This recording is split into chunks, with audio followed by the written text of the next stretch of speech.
જય શ્રી કૃષ્ણ, જય દ્વારકાધીશ મિત્રો. આજે આપણે અધ્યાય 14નો છઠ્ઠો શ્લોક સમજીશું.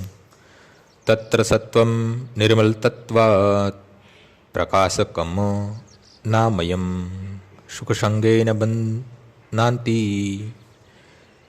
જ્ઞાનસંગેન ચાનધ. હે નિષ્પાપ સત્વગુણ અન્ય ગુણ કરતાં અધિક શુદ્ધ હોવાથી પ્રકાશ આપનારો અને મનુષ્યને સર્વ પાપ કરોમાંથી મુક્ત કરનારો છે.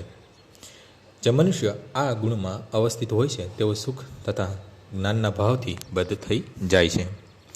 ભૌતિક પ્રકૃતિ દ્વારા બદ્ધ કરાયેલા જીવ અનેક પ્રકારના હોય છે. કોઈ સુખી છે તો કોઈ અત્યંત સક્રિય અને વળી કોઈ અસહાય છે. આ પ્રકારના મનોભાવ જ પ્રકૃતિમાં જીવની બદ્ધાવસ્થાના કારણરૂપ હોય છે. તેઓ કેવી જુદી જુદી રીતે બદ્ધ થયેલા છે તેનો ખુલાસો ભગવદ્ ગીતાના આ વિભાગમાં થયો છે. સૌપ્રથમ સત્વગુણ વિશે વિચાર થયો છે. ભૌતિક જગતમાં સત્વગુણ વિકસિત થવાનો લાભ એવો થાય છે કે મનુષ્ય અન્ય બધા જીવો કરતાં વધારે બુદ્ધિશાળી હોય છે. સત્વગુણોમાં રહેલો માણસ ભૌતિક દુઃખોથી બહુ પ્રભાવિત થતો નથી અને તેનામાં ભૌતિક જ્ઞાનની પ્રગતિ કરવાની સમજણ હોય છે. આનો પ્રતિનિધિ બ્રાહ્મણ છે, જેને સત્વગુણમાં રહેલો હોવાનું માનવામાં આવે છે. સુખનો આ ભાવ એવા વિચારોને કારણે હોય છે કે સત્વગુણમાં મનુષ્ય મોટાભાગે પાપ કર્મથી મુક્ત હોય છે. વસ્તુતઃ વૈદિક સાહિત્યમાં એમ કહેવામાં આવ્યું છે કે સત્વગુણ એટલે વધારે જ્ઞાન, સુખની વધારે લાગણી.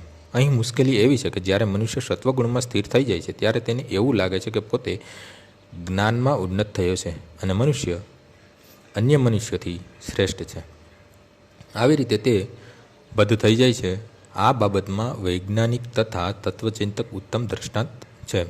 આમાંના અનેકને પોતાના જ્ઞાનનો ગર્વ હોય છે અને તેઓ પોતાની રહેણી કહેણી સુધારી લેતા હોવાથી તેમને અનેક પ્રકારના ભૌતિક સુખનો અનુભવ થાય છે. બદ્ધ જીવનમાં વધુ સુખનો અભાવ તેમને ભૌતિક પ્રકૃતિમાં સત્વગુણથી બદ્ધ કરે છે. આમ થવાથી તેઓ સત્વગુણયુક્ત કર્મ કરવા પ્રત્યે આકૃષ્ટ થાય છે અને જ્યાં સુધી તેમને આ પ્રમાણે કર્મ કરતા રહેવાનું આકર્ષણ રહે છે ત્યાં સુધી તેમને કોઈને કોઈ પ્રકારનું શરીર ધારણ કરવું પડે છે. એ રીતે તેમની મુક્તિને વૈકુંઠ લોકમાં જવાની કોઈ શક્યતા રહેતી નથી.